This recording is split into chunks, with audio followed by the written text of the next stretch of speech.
We had a very, very good negotiation with China. They'll be speaking a little bit later, but they're basically wrapping it up, and we're going to see them tomorrow right here, and it's going very well.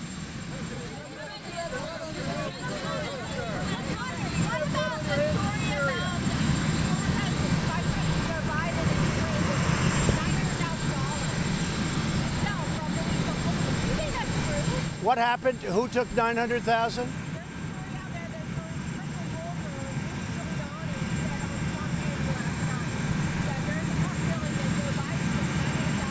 I hope it's not true that Joe Biden took $900,000. I haven't heard that. I hope it's not true. For the sake of the country, I hope that's not true. But I don't know anything about it.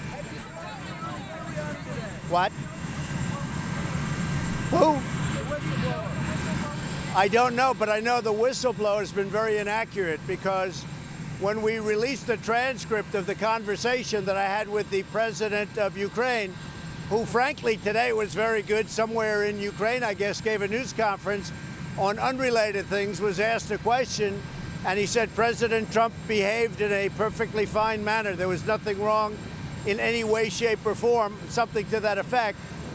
So I appreciate that. But the president of Ukraine, that should be case over, because the president of Ukraine said that call was absolutely fine. I think he said that it resembled very much, that he remembered it.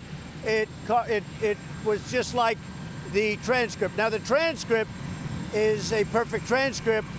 There shouldn't be any further questions. But the president of Ukraine just made that statement, so that's good.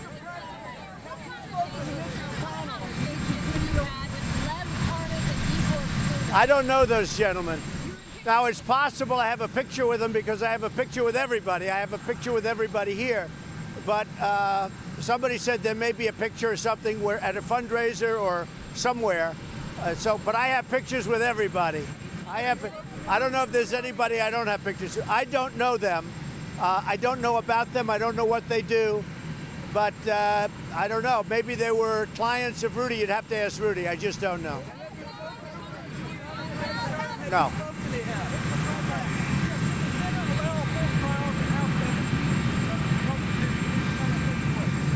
Well, I don't know how you can impeach on a conversation with the president of a country, in this case Ukraine, which was a perfect conversation, where the president of Ukraine just said there was no pressure put on him whatsoever, that we had a absolutely perfect conversation. Then on top of that, and maybe less importantly, frankly, but on top of that, we have a transcript of the conversation, fortunately, that's perfect. And I do think this, I think it's very unfair to heads of countries when they think every time they make a conversation or have a conversation with the president of the United States, it's going to be on, all over the world. I think that's very unfair. But in the case of what we're talking about, we released a perfect conversation.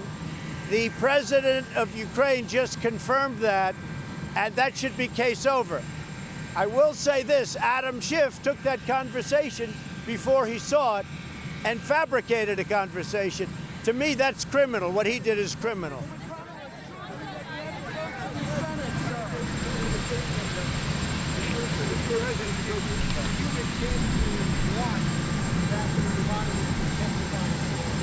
I just don't think you're running a country. I just don't think that you can have all of these people testifying about every conversation you've had. In this case, we have a transcript, and I've given it almost immediately. It's called transparency. Nobody's been more transparent than me. So you have a transcript. And in this case, you also have the president of Ukraine confirming that absolutely it was a perfect conversation. But the Democrats have committed crimes because they made up the conversation. The whistleblower was wrong. No, I don't think people should be allowed. You have to run a country. I don't think you should be allowed to do that.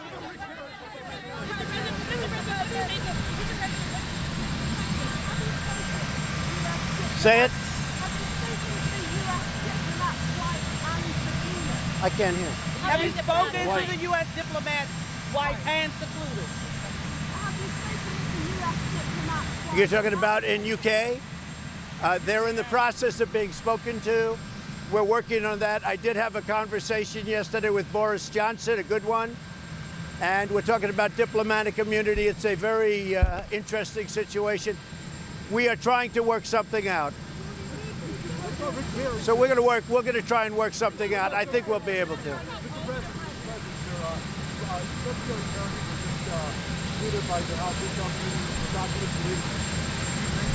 How many people can they talk to? We had a simple conversation. Everybody knows what the conversation was because I gave it immediately when I heard about it. The whistleblower, who seems to be a Democrat that's involved with a lot of people, gave a false interpretation of the conversation because we have the conversation. The president of Ukraine just said just now that the conversation was absolutely perfect. No problem. It was a very good conversation. So I don't know why they'd be calling Rick Perry. I don't know why they'd be calling all these people. It's a very bad situation for our country.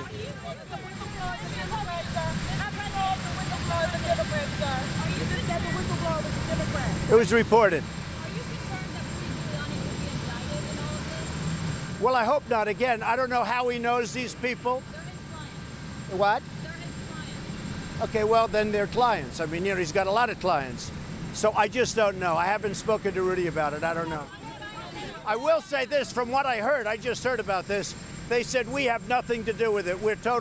We have nothing to do with it.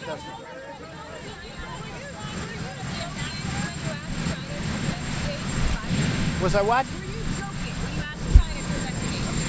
China has to do whatever they want. If they want to look into something, they can look into it. If they don't want to look into it, they don't have to. Frankly, as far as I'm concerned, if China wants to look into something, I think that's great. And if they don't want to, I think that's great too. That's up to China. Yeah. What do you make of the fact that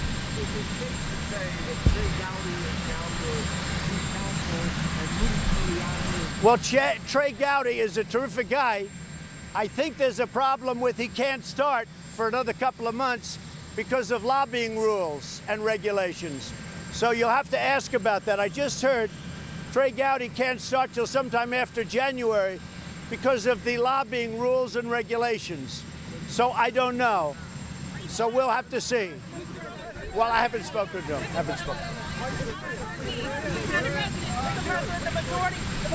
Go ahead. Which of the three choices on Syria that you just articulated do you think he will follow? Perhaps the last one, I hope. I hope the last one. Of the three, I hope it's going to be the last one. Look, we have no soldiers in Syria. We've won. We beat ISIS, and we beat them badly and decisively. We have no soldiers. The last thing I want to do is bring thousands and thousands of soldiers in and defeat everybody again. We've already done that. So what we have is really two choices. You have the choice of bringing in the military and defeating everybody again, or you have the choice of financially doing some very strong things to Turkey so that they take it a little bit easy on really competition that is, I don't think it's being fairly treated in many ways, okay? We have a very good relationship with Kurds, or we can mediate. I hope we can mediate, John. I hope we can mediate. Say it. Turkey knows where I stand. And the last thing, okay, very simple. We had a big victory. We left the area.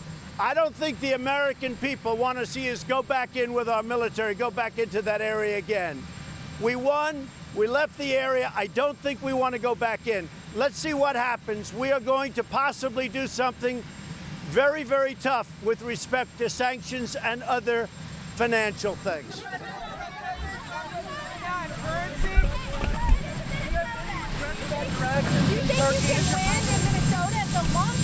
I think we can win. It's been a long time since the Republican won.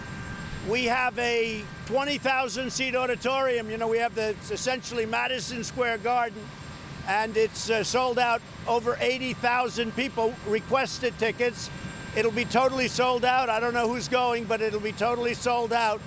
If you're not going to be there, I'm going to miss you. But they have a line now that's many blocks long. It's amazing. We have a line right now in Minnesota that's many blocks long. I think I can win Minnesota, yes. I think Omar is helping us win in Minnesota and other places. I'll see you all. I'll see you in Minnesota. I'll see you in Minnesota. To negotiate between the Kurds and the Turks.